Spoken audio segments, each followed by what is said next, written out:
Est-ce qu'il arrive déjà que vous vous êtes posé des tas de questions sur ce qui est relatif à la théologie? Est-ce que parfois l'on se pose des questions, quel est le vrai rôle de la théologie? Est-ce qu'on s'était déjà interrogé sur la théologie? Et qu'est-ce que vraiment la théologie? En réalité, d'abord, quand on parle de la théologie, il y a souvent deux termes que l'on regarde ou encore qui attirent l'attention des gens. Il y a le mot théos qui parle du divin et logique, étude. Donc là déjà nous pouvons avoir une certaine chose là-dessus.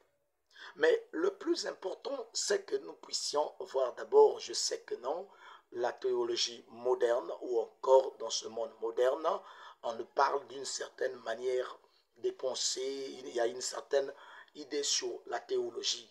Déjà, le mot là, en fait, le mot théologie a été prononcé pour la première fois, d'après ce que l'on nous rapporte, par un certain Platon. Donc c'était un philosophe qui prononcera le mot théologie pour la première fois. Et plus tard, il y aura Aristote, son disciple, qui va continuer avec ce terme, qui va beaucoup parler sur la théologie. Et quelques moments ou encore des années qui vont venir, il y aura d'autres personnes qui vont commencer à étudier ou encore à beaucoup discuter ou à épiloguer tout autour du concept théologique. Mais nous allons d'abord, d'après ce que les gens étudient en théologie, pour avoir par exemple une licence en théologie, il faut 3 ans. Et pendant les 3 ans-là, vous allez étudier les langues vivantes, d'après ce que les gens, c'est ce que les théologiens font. En dehors des langues vivantes, il y a la science biblique qu'ils étudient, il y a aussi l'histoire, il y a la philosophie, il y a l'éthique et il y a encore le droit canonique, surtout pour les catholiques. Mais non, le vrai problème de la théologie remonte très lointain. Depuis déjà quand les Juifs vont, pendant la dernière déportation, quand les Juifs vont quitter la diaspora, ils pourront revenir en Israël, vous allez trouver que non, ils auront l'idée de conserver des valeurs juives, tout ce que les Juifs faisaient, c'est ce qu'ils vont commencer à conserver. Donc, ils vont faire des livres, des manuscrits, des commentaires, des traditions qu'ils vont mettre en place dans le but de garder vivant, parce qu'ils se disaient que si nous pouvons pas faire comme cela, peut-être il y aura un jour qu'il y aura encore une autre déportation et ça sera difficile que nous puissions garder les manuscrits et tout ce qu'on nous avait apporté par Moïse. Donc il fallait qu'il y ait quelque chose qui va nous permettre vraiment de conserver l'héritage que nous avons. C'est là où il y aura par exemple un livre qui sera mis en place, qui est le Talmud par exemple, parce que le Talmud était les commentaires de la Torah, donc il y avait quelques commentaires parce que dans le Talmud, déjà le mot Talmud veut dire étude. Dans le Talmud, il y aura deux parties du Talmud. Il y avait d'un côté la Mishnah et de l'autre côté la Gemara, qu'on appelle encore Gemara. Voilà, donc qui constitue le Talmud. Donc c'était des études sur la Torah, donc l'Ancien Testament. Ils vont essayer de faire des commentaires. Ils vont faire beaucoup de choses. Par là aussi, ils vont avoir encore un autre document qu'on appelle le Midrash, ou encore le Midrashim, si vous voulez. C'est d'abord le mot Midrash, ça vient de Drash, qui veut dire chercher, et le Midrash, qui veut dire ce qui a été exposé. C'est ainsi que ils vont faire des exposés de la loi. Donc, ils vont commencer à faire des commentaires, des ajouts là. Ils vont ajouter aussi cela la Kabbale, donc qui vient du mot tradition ou encore réception Donc, ce sera les interprétations religieuses et les traditions qui seront mélangées encore à la loi, donc qui va nous donner encore un autre document qui est la Kabbale. Donc, dans la Kabbale, il y avait beaucoup des éléments mystérieux qui seront à l'intérieur. Maintenant, prenez avec beaucoup d'intérêt ce que nous sommes en train de dire. Et quand ils vont faire ces documents, toutes ces études qu'ils vont mettre en place, cela va amener plusieurs mouvements religieux. Parmi les mouvements religieux, il y aura les Asséniens, il y aura les ascètes, et il y aura les troisièmes, il y aura les zélotes, et les plus connus qui sont les sadducéens et les pharisiens. Maintenant, remarquez que dans tout ce mouvement qui va être mis en place, ils vont commencer maintenant à obliger des gens. Donc, pour entrer, il fallait une personne d'une race spéciale ou encore d'une famille spéciale pour faire partie des gens qui seront là pour étudier le Talmud, le Midrash et tout ce qu'ils avaient mis en place. Donc, aujourd'hui, en ce moment-là, quoique il n'y avait pas encore le terme théologie qui était connu, mais en fait, c'était déjà la théologie qui va commencer. Mais en ce moment-là, le terme n'était pas d'abord cela. Maintenant, avec le temps, vous voyez déjà que non, quand ils vont venir, il y aura déjà une contradiction entre les théologiens pharisaïques, sadducéens ou bien et des scribes qui vont déjà avoir une certaine contradiction avec Jésus. Si vous voyez avec moi dans le livre de Matthieu 15, vous lisez déjà au premier verset, ils vont dire si, la Bible dira, alors des pharisiens et des scribes vinrent de Jérusalem auprès de Jésus et dirent, pourquoi les disciples transgressent-ils la tradition des anciens, car ils ne se lavent pas les mains quand ils prennent leur repas? Il leur répondit, ça c'est Jésus qui répond, il leur répondit, et vous, pourquoi transgressez-vous le commandement de Dieu au profit de votre tradition? Vous voyez déjà, il y avait une contradiction entre les pharisiens, parce que c'est quoi? Il y avait déjà beaucoup de commentaires, beaucoup d'études sur la parole de Dieu, beaucoup de commentaires, beaucoup de choses qui ont été ajoutées, à tel point que Jésus qui avait une autre manière de voir les choses, qui avait une vision prophétique, une vision liée et conduite par l'inspiration. Quand il va être devant les pharisiens, ça sera quelque chose de différent parce que les uns étaient liés par une position philosophique, une théorie humaine. Ils avaient beaucoup de philologues avec eux à tel point que ils n'avaient pas la vision prophétique qu'avait Jésus ou encore l'inspiration qu'avait Jésus. Vous voyez déjà là, ça crée un grand problème. Vous voyez que non, entre le spirituel et les théologiens, ils ont une autre manière de voir les choses. Mais j'aimerais m'accabouter sur d'abord ce qui va se passer après au début du 1er siècle de notre ère. Vous allez trouver que non, les choses vont commencer à changer. Parce que ce que aujourd'hui, d'après les gens, vont essayer d'énumérer certaines personnes comme les véritables théologiens, ou encore ils vont citer certaines personnes ou non, un tel par exemple, c'est lui la personne, en fait le théologien, le premier théologien, le père de la théologie. Il y aura beaucoup des histoires là-dessus. C'est ainsi que vous allez trouver que non, par exemple, ils vont dire que non, Origène, qui est le premier théologien, d'après eux, qui naquit en 185 et mourut vers les années 253. Ils vont appeler cet homme qu'on appelle Origène le premier théologien de notre ère.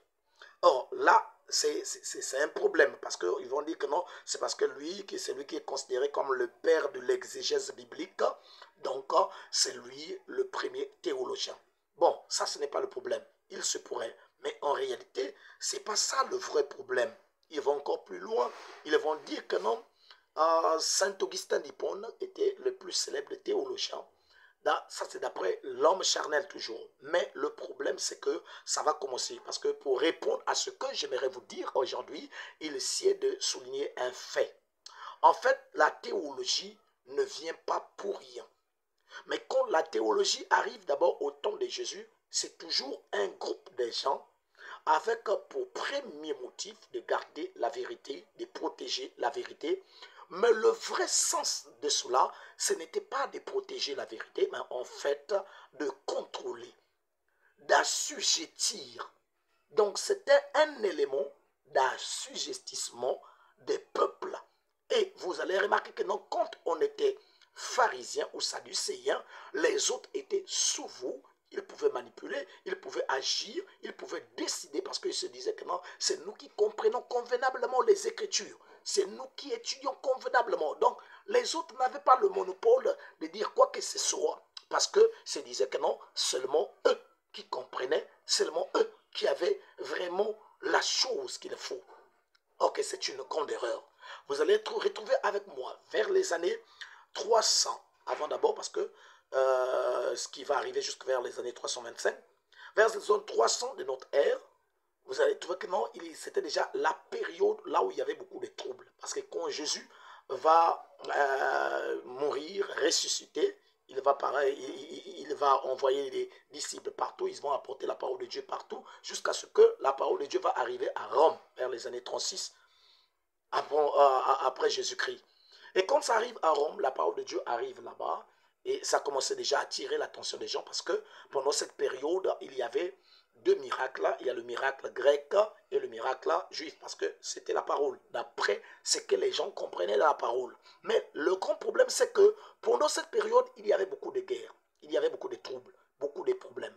Et jusqu'à ce que il y aura un certain Constantin qui va commencer à regarder la manière dont les chrétiens agissaient, la manière dont les miracles les accompagnaient. C'est ainsi qu'il va dire que non, si vous priez pour moi et que je puisse remporter la guerre, je vous laisserai libre. Parce que pendant cette période-là, après le mouvement de Claude, les chrétiens n'étaient plus libres de prier parce qu'ils avaient des pressions partout. Il va dire que non, cette fois-ci, je vais vous libérer, je vais vous aider, je vais permettre à ce que vous puissiez prier comme vous voulez. Il n'y aura plus quelqu'un pour vous déranger. Et ils vont prier Constantin, certains naturellement, il va finir par remporter la guerre. Et vers les années 325, vu qu'il y avait beaucoup de troubles pendant la période de l'arianisme, parce qu'il y avait d'un côté Arius et de l'autre côté, il y avait Alexandre et Athénas qui étaient en train d'avoir déjà des contradictions dans le cadre de la divinité. C'est ainsi que dans Constantin, toujours les motifs de mieux contrôler les gens, il va organiser le concile de Nicée vers les années 325. Dans le concile de Nicée, c'est là où vous allez trouver que non, on va mettre en place un système théologique très développé. Un système théologique qui va commencer à prendre le contrôle sur d'autres personnes, qui va commencer à monter sur les gens. Souvenez-vous, d'après d'abord la définition de la théologie. La théologie est l'étude des questions religieuses fondées sur les textes sacrés, les dogmes et la tradition. Vous voyez que non, ils vont mettre et la tradition, ils vont mélanger beaucoup de choses, ils vont commencer à transformer tout ce qui était totalement contraire à la parole de Dieu vers les années 325. C'est là où même le Saint Augustin d'Hippone, c'est lui, quelques années plus tard bien sûr, Saint Augustin d'Hippone qu'on a considéré comme le plus célèbre des théologiens, il va dire, comme au temps de Paul, Dieu l'a frappé pour le ramener dans le droit chemin, nous aussi on doit massacrer tous ceux qui ne sont pas théologiens, qui ne sont pas catholiques, qui ne sont pas dans la voie que nous avons là. Ils sont considérés comme hérétiques. C'est là où ils vont commencer maintenant à prendre le contrôle. Ils vont commencer maintenant à massacrer, à créer vraiment des massacres. Mais si nous revenons un peu en arrière, Constantin va prendre le contrôle. Mais n'oubliez pas, quand du temps de Jésus, après la mort de Jésus, il y a eu des théologiens comme des Paul, parce que Paul aussi était un pharisien, il étudiait aussi comme les autres. Mais regardez, dans le livre de Actes 22, verset 3, on dit, Paul instruit au pied de Gamaliel.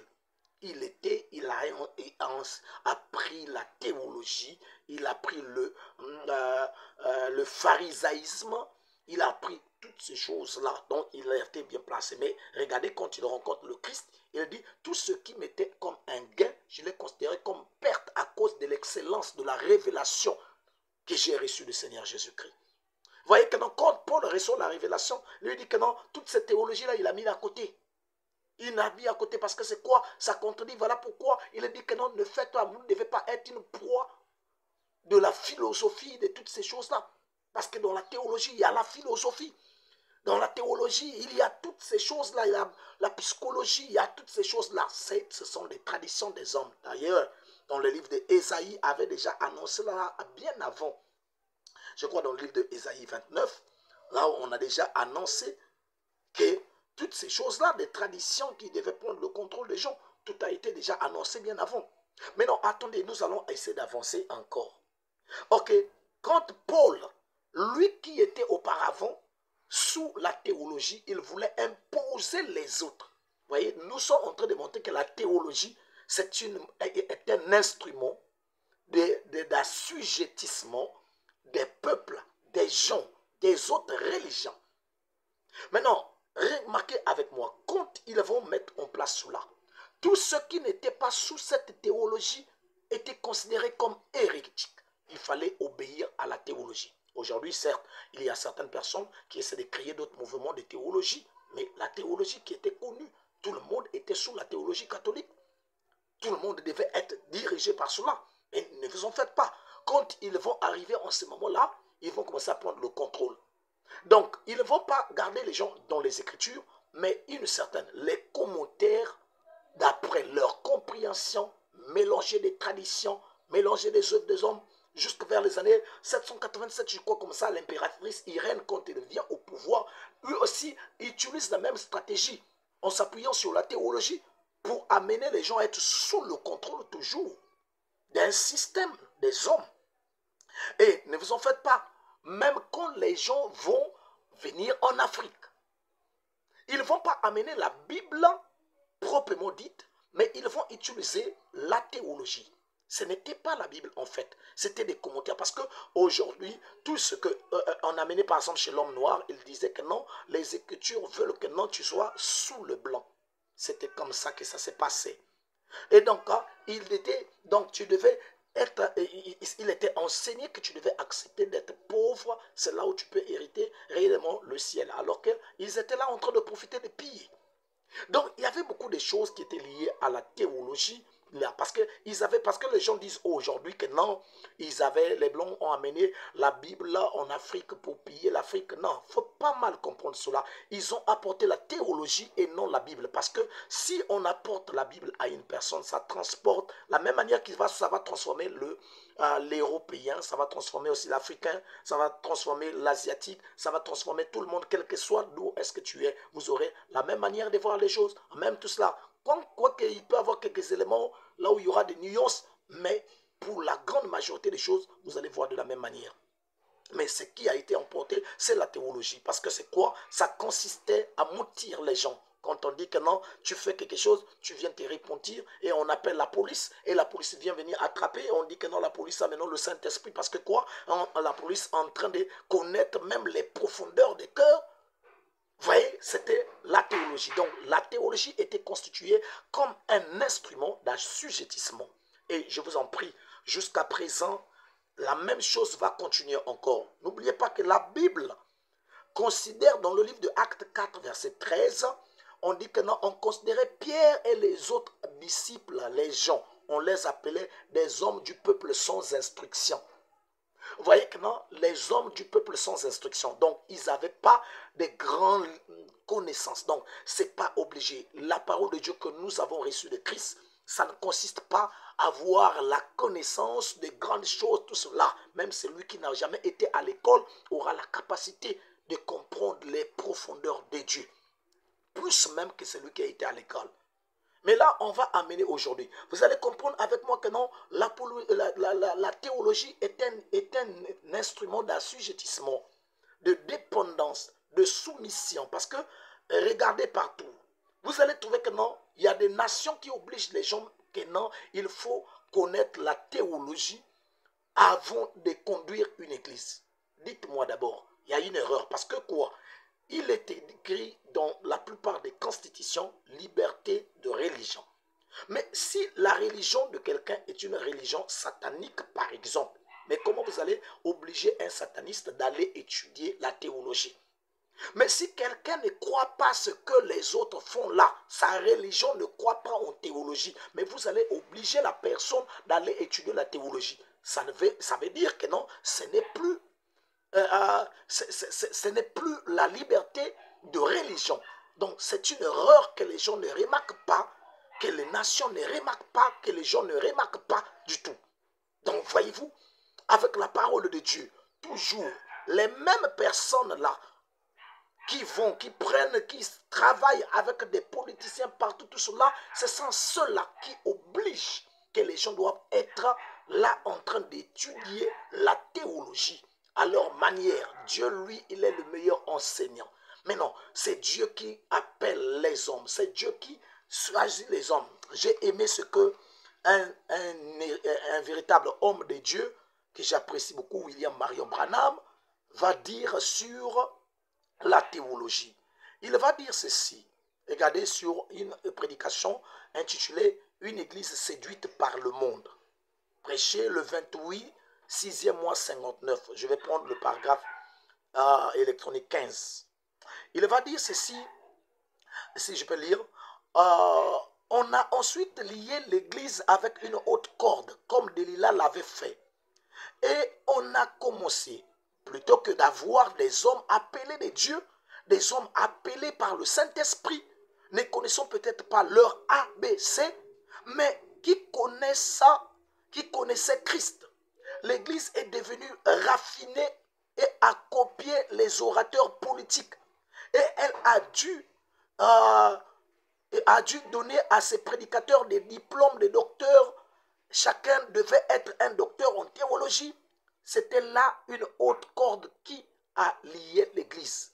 Les hommes vont étudier. Chaque séminaire essayant de produire le plus grand érudit, afin que son Église puisse se vanter en disant « Notre pasteur est docteur en théologie. » Et quand il fait, l'un essaie de surpasser l'autre en connaissance. Eh bien, cela ne veut rien dire du tout aux yeux de Dieu. Je prends le verset, le paragraphe 64, il dit, c'est ce que le diable a fait. Il est entré dans l'église en la séduisant. Il a courtisé l'église sans cesse. Venez à moi, je vous donnerai un très grand tabernacle par ici. Si vous faites simplement ceci, si vous débarrassez de ce prédicateur fanatique que vous avez et prenez un docteur en théologie qui a du bon sens, nous bâtirons une belle et grande église de style classique et nous serons comme les autres. Honte à vous. Je préférerais avoir un homme qui n'arrive pas à faire la différence entre les grains de café et les grains de haricots, mais qui soit rempli du Saint-Esprit et qui, par la puissance de Dieu, ne fait pas de compromis. J'ai apprécié cela et je dis amen à cela. Donc c'est pour vous dire que non, les véritables enfants de Dieu ne sont pas obligés d'être sous la théologie. C'est une honte. Vous voyez, c'est une honte. C'est un instrument que les gens utilisent. Vous allez trouver que non, la plupart des églises, les gens, j'ai rencontré quelque part, quelqu'un qui n'a pas étudié. On demande son niveau scolaire, le fait qu'il a le niveau scolaire primaire. On ne permet pas que son église puisse s'ouvrir. On ne permet pas tout cela malgré tout ce qu'il pouvait faire, des documents, tout cela. C'est injuste. Donc voyez-vous, il faudrait que l'on comprenne. Nous sommes des enfants de Dieu, ne soyons pas piégés par cela. Et je vous dis que non, tôt ou tard, vous n'aurez plus des églises là que nous avons ici, on est en train de caresser dans le but d'avoir beaucoup d'argent, qu'on a peur qu'on puisse fermer. Tôt ou tard, ça sera fermé. À cause de ce même système qui est utilisé, il y a d'autres personnes derrière qui tirent les ficelles pour obliger la théologie partout. Ne croyons pas en cela. Les chrétiens véritables ne croient pas en cela. Parce que c'est quoi? La Bible a pris les gens qui n'avaient pas de grands diplômes pour servir Dieu. Ce n'est pas obligatoire. Ce n'est pas une obligation. Voyez, la théologie est un système, est un moyen d'assujettir les gens, est un moyen de les prendre sous contrôle. Que Dieu nous vienne en aide.